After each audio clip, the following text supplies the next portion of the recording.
guys, been a while. I know. Probably wondering to yourself, why on earth are you choosing the opportunity now to upload something? Well, that's because, one, stuff is finally being released so I can finally talk about stuff. And two, now the fact that the series that I'm talking about has officially wrapped up, it has released its final episode, I can now talk about it as a whole instead of just having to, do the week-by-week situation, which I just talked about it week by week. I think the fact that it would be best if I looked at it as a whole in one singular video. I should also mention really quick right here, spoilers galore for the show. So if you have not yet seen WandaVision, here's my quick thoughts. I think it's fantastic. The performances from everybody are really strong.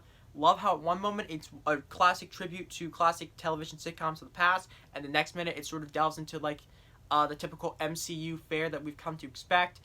Really love it. Think it's fantastic. Go watch it. Moving on. So yes, what is the main plot of WandaVision? Well, the show is set 3 weeks following the events of Avengers Endgame. So, obviously, of course, Vision is dead. Except, the premise is Wanda and Vision have both settled down in Westview, New Jersey. They're now married, and they're trying to live out their ideal suburban life, while also trying to make sure the fact that their powers are kept a secret from the residents of Westview.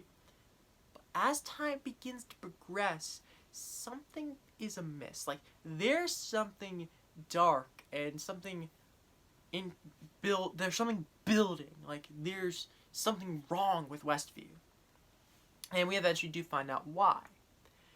But before I get into that, I want to talk about how I really love how they're able to capture the spirit of these classic sitcoms.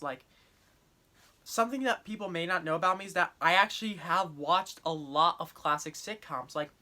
I've seen episodes of Leave It to Beaver. I've seen stuff of the Dick Van Dyke Show.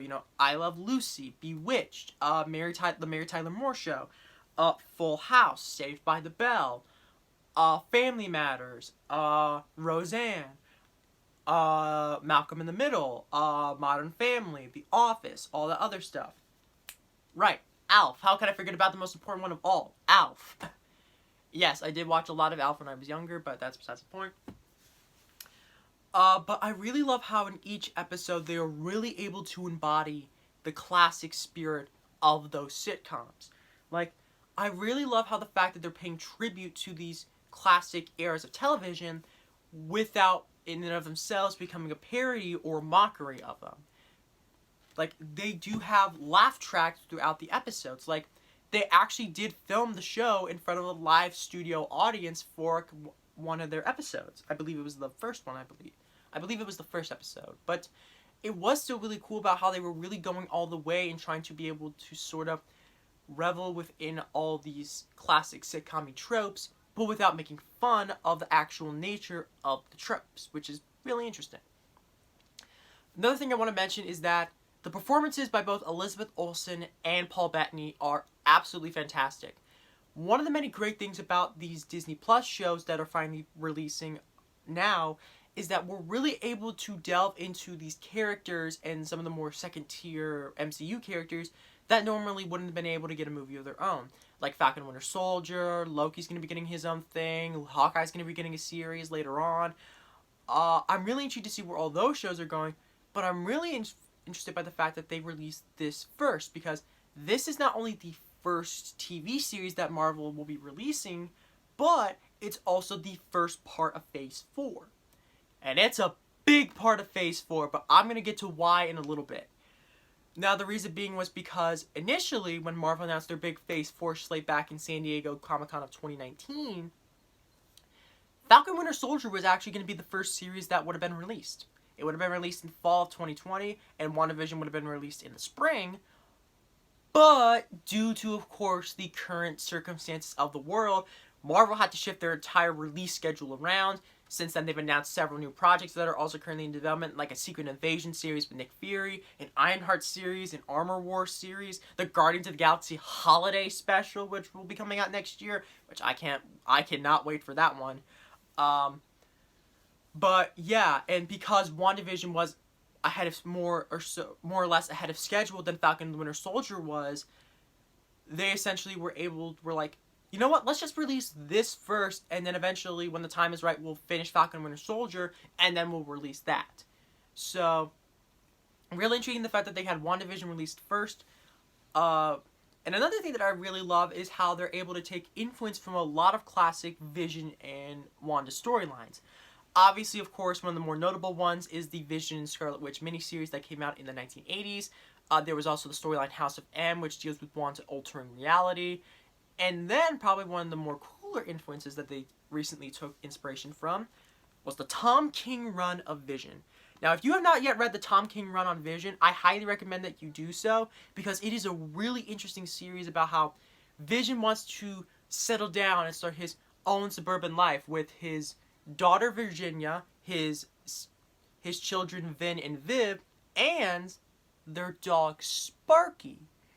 That name may sound familiar because in episode 5, Tommy and Billy want to adopt this little doggy that they found outside, and they decide to name him Sparky.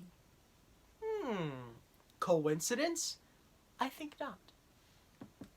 But yeah, and even if they didn't take inspiration from this comic, I would definitely recommend that you do check out Tom King's run on the Vision, as it's probably one of the best superhero comics that I've ever read, and probably one of the best comics that Marvel has put out in a long time.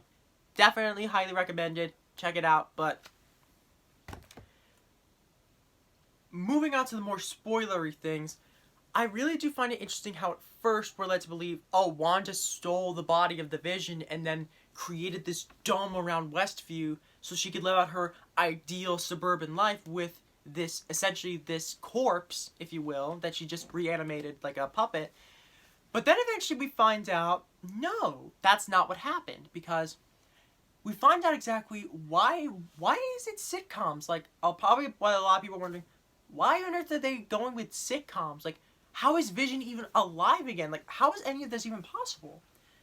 We finally get our answers around episode 8. Now, it's actually revealed during this episode the fact that Wanda, of course, because she's from Sokovia, and because Sokovia wasn't a great place to live, it was very war-trodden, her sort of release from this world was watching classic sitcoms with her parents, like The Dick Van Dyke Show or Malcolm in the Middle. And they also established the fact that her father would also sell DVDs of classic sitcoms on the black market in order to be able to make ends meet. And then we also begin to find out that Wanda's powers may not necessarily have come from the Mind Stone initially, but that she always had these powers to begin with, and how she was the mythical Scarlet Witch. How her power was so great, it even surpassed that of the Sorcerer Supreme, and how she could literally alter reality with just a thought. And I'm like, wow, that's amazing. Also, I want to mention real quick, it's around here that we finally have Wanda finally gain the moniker of the Scarlet Witch. But anyways, moving on. Eventually, after Vision ends up dying, she ends up going to SWORD headquarters in order to see the body. However, she doesn't steal it because she can't feel Vision's presence within the body anymore. So she leaves. Oh, sorry. Sorry about that. But eventually, we discovered that Wanda had actually, the reason why it was in Westview, New Jersey, was because Vision had actually bought a plot of land for him and Wanda for them to both grow old in. And that was the straw that broke the camel's back, because Wanda has gone through a lot of trauma, because she had to experience the death of her parents. She was radicalized by Hydra. She was experimented on by the Mind Stone. She was forced to watch her brother die. Her entire nation and country literally fell from the sky and exploded like a meteor. Then, of course, there was the Lagos incident that, of course, led to the Sokovia Accords in Captain America Civil War. There was the fact that she had to go on the run with Vision, and then she had to literally kill Vision to stop Thanos from gaining the Mind Stone, until Thanos just used the Time Stone to rewind it, and so that way he could just literally get the Mind Stone anyways. So she had to watch Vision die twice. Yeah, this would probably be the final straw that broke the camel's back. And eventually she just couldn't take it anymore, and that's when her reality-altering abilities really got unlocked. And then in a fit of just grief and sorrow, she creates this dome around Westview, and ends up creating a completely new Vision. Wow, that is a lot to take in. And not to mention the fact that there's also the fact, what happened to the original body of the Vision? Well, the person in charge of S.W.O.R.D., Dr. Hayward, in case you're wondering what S.W.O.R.D. is is essentially S.H.I.E.L.D., but they deal with more cosmic-y space stuff. As hinted at in the post-credit scene of Spider-Man Far From Home, where we see Nick Fury up in space just chilling with a bunch of Skrulls. But, moving on.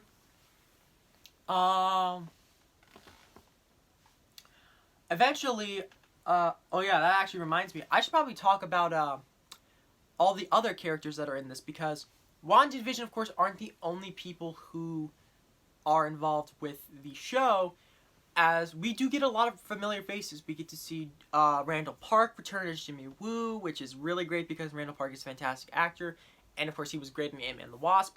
We get to see Kat Dennings return as Darcy Lewis, and I was not initially too keen on the character of Darcy Lewis from the first 2 Thor movies, but she was really great here. Like, I thought she was fantastic. Like, and it just goes to show the fact that if you have the character in a proper situation, a proper setting, you can make them work.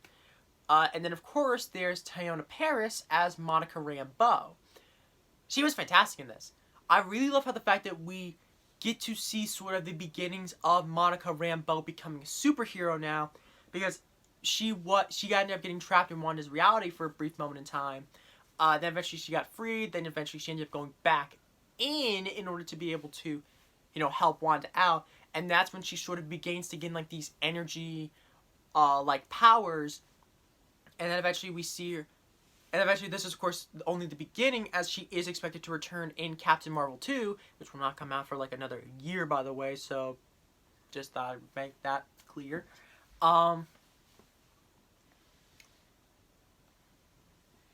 Yeah, there's a lot of stuff to take in. Oh, and yeah, I completely forgot to mention, Evan Peters shows up in this show as Quicksilver. Now, when that big moment happened in episode 5, I was like, no, there's no way. There's no way the fact that they actually got him back. For those who are wondering, Evan Peters played Quicksilver in the Fox X-Men movies, and of course the Fox X-Men films take place separate from the MCU, so it's like, huh, interesting. And then eventually in episode 9, we finally find out who exactly he is. He's not actually the Fox Quicksilver. Instead, he's a guy named Ralph Bohner. I'm not exaggerating. They had all that build-up and had all those fan expectations just so it could be revealed his name was actually just Ralph Bohner. That's fantastic. I love it. I know a lot of people were really upset when that ended up getting revealed, but I thought that was really funny. Because it's like, yeah, those expectations that you had about this, potentially being the Fox X-Men Quicksilver, well, chuck that out the window because it's Ralph Bohner. But yeah. However, this sort of eventually leads into my one little critique that I did have of the series, is that the stuff that takes place outside of Westview and the stuff that takes place outside the sitcoms, because it's anchored by really strong actors like Kat Dennings, Randall Park, and Teyonah Parris, I was really interested in what was going to happen because they were involved. But other than that, they were really all that intriguing, to be honest. And eventually in the finale, when it does sort of get into the typical like MCU sort of showdown, it's like, I'm like, okay, I guess we're doing this now. Cool, whatever. But that's literally like the one little criticism that I do have with the show. Other than that, everything else was great. Oh yeah, and I completely forgot to mention, Kathryn Hahn was great as Agnes, who would eventually later go on to be revealed as Agatha Harkness, which, for those who have read the comics and for those of us who did our research, yeah, we were pretty much well aware since day one that Kathryn Hahn was playing Agatha Harkness. We pretty much knew that. And I also really love how the fact that it's established the fact that, the reason why Agatha is in Westview is because she is there to actually steal upon the magic of the Scarlet Witch. And eventually by the end, we see Wanda finally sort of embrace that power. And we finally get to see the Scarlet Witch costume in real life, which I also really love how in the Halloween episode they have little homages to all of the classic costumes that the characters wore. Like, Wanda looks almost exactly the same from the comics. I love how they had Paul Bettany dress up as, like what classic Vision looks like. I love how they also had Evan Peters in the classic Quicksilver uniform, and I love how Tommy and Billy, Wanda's two kids, they look almost exactly like Wiccan and Speed.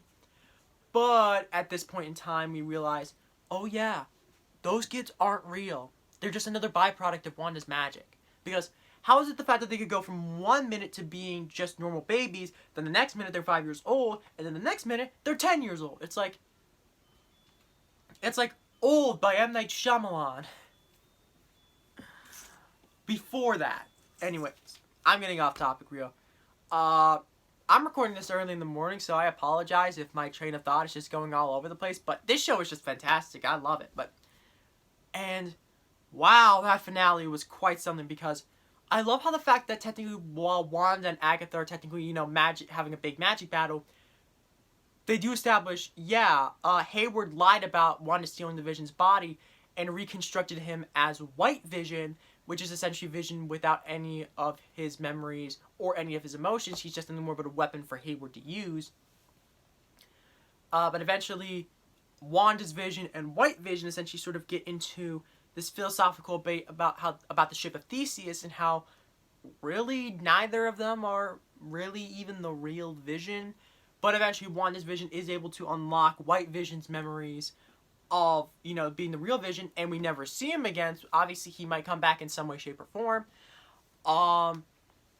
And man, the ending in which, Wanda has to say goodbye not only to her kids, but also has to say goodbye to Vision again, is really sad and really quite something. And I'm like, oh, this show's so good. I love it. And then we have two post-credit scenes. The first one is, of course, going to set up Monica as showing up in Captain Marvel 2, because it's revealed that a SWORD agent that a Skrull disguised as a SWORD agent is like, hey, there's an old friend of your mother's who wants to talk with you. And she's like, where? And she's like, she just points up. He's like, she's going to talk to Nick Fury again, most likely. And the second post-credit scene is, we see Wanda out in this sort of remote cabin in the woods, and we see her initially what it looked like to be her making tea, but then we go in and we see her, well, very much like Doctor Strange, learning her magic from a book called The Darkhold, which, for those who do not know, The Darkhold is obviously a very evil book of magic. And then Wanda just begins to hear her children cry out to her, and then that's when she does something, and then the screen cuts to black. Now, I know it may seem a little bit anticlimactic about how WandaVision ended, but there's a reason why, because Kevin Feige revealed the fact that now with the advent of these new Disney Plus shows, they're now able to tell stories that they never could do so beforehand. So this was about Wanda finally coming into her own and becoming the Scarlet Witch. And it also is used to set up the events of Doctor Strange in the Multiverse of Madness. Yeah, one of the many elements of WandaVision is that it's meant to set up Doctor Strange in the Multiverse of Madness, which Elizabeth Olsen is set to show up in as well with Benedict Cumberbatch. And they also establish, not only is the events of WandaVision going to lead into the events of Doctor Strange in the Multiverse of Madness, but the events of Doctor Strange in the Multiverse of Madness will also tie into the events of Spider-Man No Way Home, which is the upcoming third Spider-Man movie with Tom Holland, which is set for release currently right now, at the time of recording this, in December 17th of this year. So while we are going to have to wait a little bit, I definitely am really, really intrigued to see where exactly everything is going to be going on, because it leads into Doctor Strange in the Multiverse of Madness. This makes me think, okay, what exactly could happen? Because for Spider-Man No Way Home, they confirmed that Benedict Cumberbatch will be showing up as Doctor Strange. They also confirmed Jamie Foxx would be showing up as Electro, but it's his version of Electro from Amazing Spider-Man 2, and Alfred Molina will show up as his version of Dr. Octopus from Sam Raimi's Spider-Man 2. I should also mention Sam Raimi is going to be directing Doctor Strange in the Multiverse of Madness after Scott Derrickson dropped out, and I honestly cannot wait, because it 8 or 9 years since Sam Raimi has directed a movie, and I cannot wait to see him direct Doctor Strange in the Multiverse of Madness, because it like combines his two specialties of superheroes and horror. But moving on, yeah, super excited for all that's going to be happening in the future. But as it stands right now, my overall thoughts on WandaVision, thought it was fantastic. Love how it pays tribute to the classic sitcoms of the past.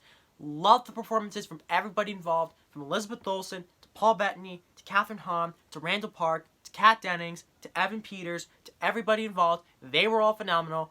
And I also really love about how they built the mystery as it built week by week. And it's like, oh, it's like, you know, oh, here's this little detail. Oh, no, here's this little detail. Here's a little detail that might, you know, screw you over. It's like, you know, oh, it's like one episode comes out and it's like, oh, wait a minute, they're setting up Mephisto. The next episode, yeah, we're not actually setting up Mephisto, so don't worry about that. But yeah, so overall, I'm going to give WandaVision a 9 out of 10. I thought it was a fantastic series. If you have not watched the series yet, why did you watch my video in which I pretty much spoiled all of it? But if you haven't anyways, just watch it. It is fantastic. So yeah, tune in soon for when I eventually release my reviews of Raya and the Last Dragon and coming to America.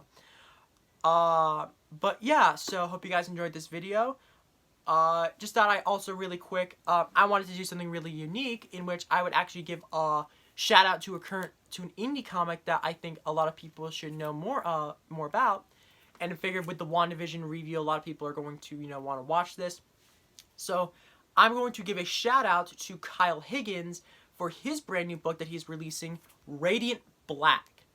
Now, Radiant Black is only the first issue's been published so far at the time of me recording this, but it's fantastic.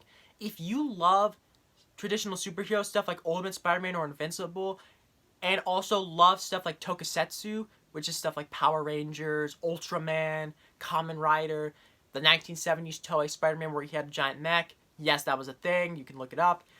If you love that kind of stuff, well, Radiant Black is essentially those two elements combined, and it is a fantastic comic. I highly recommend this. Check out Radiant Black. I do hope the fact that this becomes the next Invincible in terms of it becoming an indie comic smash hit, and hopefully I want to see more of it. I hope we get an animated series, a live-action feature film from it. I think it's fantastic. I think all of you should check it out. So, yeah.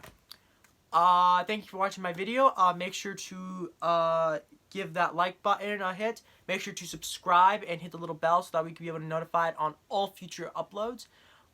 Yeah. That's about it. As always, stay gold.